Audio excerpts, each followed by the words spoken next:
বাথরুমে গোসল করেছে তুষি। ভুলবশত ভিতর থেকে দরজা লক করা হয়নি। রিল্যাক্স মোডে শরীর সাবান মাখছে এমন সময় হুড়মুড় করে কে একজন দরজা ঠেলে বাথরুমের মেঝেতে উপড়ে হয়ে পড়ল। বিদ্যুৎ গতিতে কাপড় দিয়ে শরীর ঢেকে যে পড়েছে তাকে টেনে তুলে দেখল একটা ছেলে। দুই গালের ওপর ঠাস ঠাস দুটো চর মেরে ফেলল। হতচ্ছাড়া, পড়ার আর জায়গা নেই দুনিয়ায়। মরার জন্য আমার গোসলখানা খুঁজে পাইছো। ছেলেটার এমনিতেই লেগেছে গবচরে অবস্থা, তার উপর তুষির ডাইরেক্ট অ্যাকশন। কি করবে কি বলবে কিছু ভেবে পাচ্ছে না। তুষি আবার ধমক দিয়ে বলল, এই উজবুক, এখানে কি কি তোর? ছেলেটা কনিষ্ঠ আঙ্গুলটি দেখিয়ে বোঝাতে চাইল প্রসাব করতে এসেছিল।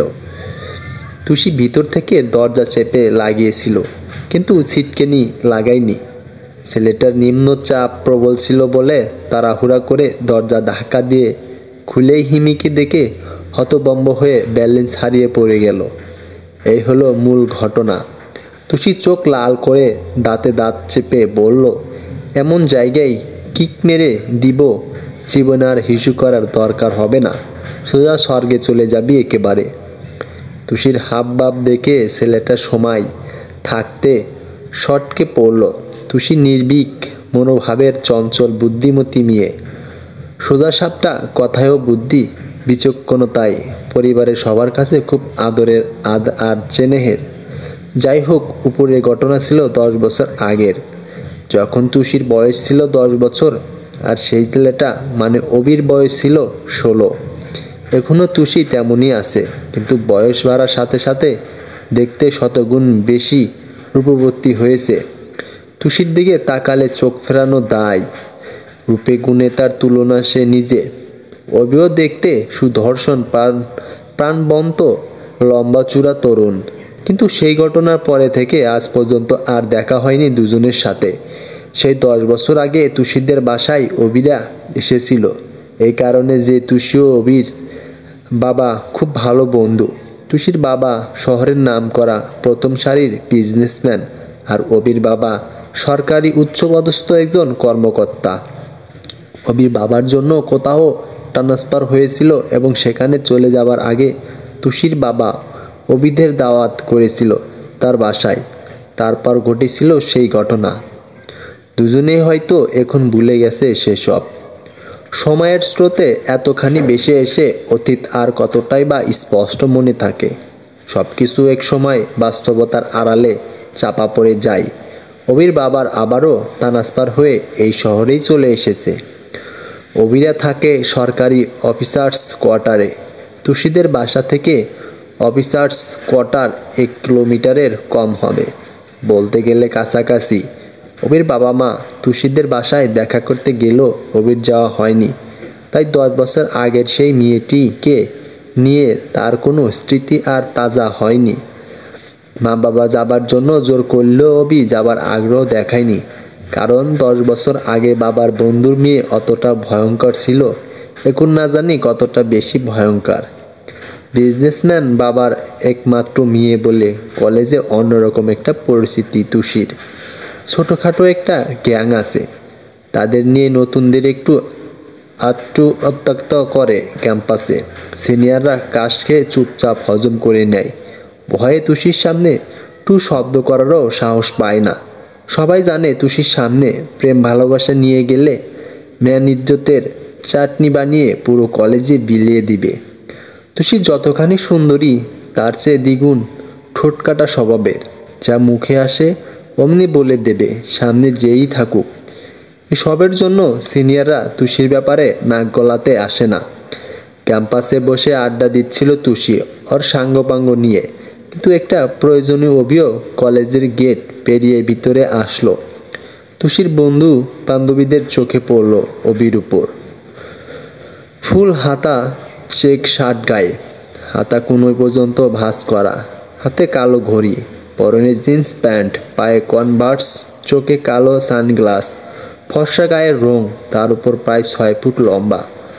পোশাক আশাকে আরও আকর্ষণীয় লাগছে অবিকে। সবাই ফ্যাল করে তাকিয়ে আছে অবির দিকে। তুষির একটা বান্ধবী লিজা, নিজেকে আর সামলাতে না পেরে অবিকে উদ্দেশ্য করে বলল, ও হিরো, তুমি মনে হয় এফডিসি ভেবে ভুল করে কলেজে ঢুকে পড়েছো। অবি ঘুরে দাঁড়িয়ে চোখের সানগ্লাস খুলে লিজার দিকে তাকিয়ে মুচকি হাসল। কিন্তু অবির হাসি দেখে লিজার বিড়মি খাবার উপক্রম। এসব দেখে তুষির গা জ্বলে যাচ্ছে। তাত কটমট করে লিজাকে বলল, ছেলে দেখলে আর সহ্য হয় না তাই না? একেবারে গলে পড়তে হবে। লিজা ফিসফিস করে বলল, এত ছেলে নয় রে, রাস্তা ভুল করে কলেজে ঢুকে পড়া বাংলা সিনেমার হিরো। তুমি বলল তাই না? দাঁড়াও দেখ তোর হিরোকে কিভাবে জিরো করি। অবি দাঁড়িয়ে অপেক্ষা করছে কারো জন্য। হয়তো মোবাইল বের করে কাউকে কল দিচ্ছে, হয়তো, কিন্তু সুযোগ পাচ্ছে না। তুষি ওর বন্ধু রবিনের সানগ্লাসটি এনে চোখে পড়ে পায়ের উপর পা তুলে তুড়ি বাজাতেই অবি তুষির দিকে তাকালো। তুষি হাতের ইশারায় অবিকে ডাকতেই অবি এসে সামনে দাঁড়ালো। তুষির পিছনে ওর বন্ধু বান্ধবীরা তুষিকে ঘিরে দাঁড়িয়ে আছে। একটু ভাব নিয়ে তুষি বলল, নাম কি? তুষির এরকম আচরণ অবির ভালো লাগলো না, তাই সবার উপর নজর বুলিয়ে তুষির প্রশ্নের ফাঁকা জবাব দিল অবি, নাম জেনে কি হবে? আমার নামে রেশন কার্ড দিবেন নাকি? অবির কথায় তুষির বন্ধুবান্ধবীরা হেসে উঠতেই তুষির চোখ রাঙানিতে আবার সবাই চুপ হয়ে গেল। তুষি বলল, নতুন নাকি? অবি বলল, হ্যাঁ। কিন্তু যাও 10 টাকার বাদাম নিয়ে আসো আমার জন্য। বলে পার্স ব্যাগ থেকে 10 টাকার একটা নোট বের করে অবির দিকে বাড়িয়ে ধরল তুষি। অবি নুয়ে তুষির পা দেখতে লাগলো। তুষি অবাক হয়ে বলল, কি হলো, কি দেখছো?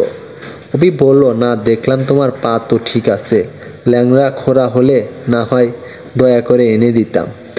কিন্তু এবার তুষির মেজাজটা গরম হয়ে উঠল। এই প্রথম কেউ এভাবে তুষির সাথে পাঙ্গা নিচ্ছে। তুষি কটমট করে বলল, এই যে বেশি সোনানাগরি দেখিও না, এখানে সবাই আমার কথায় চলে। অবি বলল, আচ্ছা তোমার বাবার নামটা কি বলো তো, অথবা তোমার বাসার অ্যাড্রেস? তুষি অবাক হয়ে বলল, মানে? অবি বলল, না মানে মিলিয়ে দেখতাম আগে পিছে তোমাদের বাসায় তোমার বাবার খাবার কোনোদিন খেয়েছি কি না। কিন্তু তুষি আরও অবাক হয়ে বলল, মানে হলো যারা তোমার কথায় চলে তারা হয়তো তোমার বাবার খায়, নয়তো ব্যক্তিহীন। আমি আমার বাবার খাই এবং নিজের মর্জিতে চলি, বুঝলে? অবির কথা শুনে সবাই হাঁ করে তাকিয়ে আছে। অবি মুচকি হেসে তুষিকে বলল, এই যে ম্যাডাম, ঝালমরিচ মা বাবা নিশ্চয় সুন্দর একটা নাম রেখেছে। তো নামটা কি জানতে পারি? তুমি বলল তুষি। অবি বলল, তো মিস তুষি, আপনার জায়গায় কোনো ছেলে হলে এতক্ষণে নাক বরাবর মেরে দিতাম ঘুষি। অবির কথায় আবারও তুষির বন্ধুবান্ধবীরা হো হো করে হেসে উঠল। কিন্তু সবার সামনে নিজের প্রেস্টিজ পাংচার হতে দেখে তুষির মগজে আগুন ধরে গেল। উঠে দাঁড়িয়ে অবির শার্টের কলার ধরে বলল, এত ইটিউট করো, আমার সাথে পাঙ্গা নেবার মজা তো ভোগ করতেই হবে।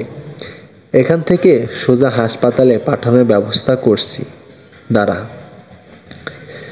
কিন্তু অবির শার্টের কলার ছেড়ে দিয়ে রাগে ফসফস করতে করতে তুষি রবিনকে বলল, রবিন, পোলাপান নিয়ে ওর ঠ্যাং ভেঙে হাসপাতালে পাঠানো ব্যবস্থা কর।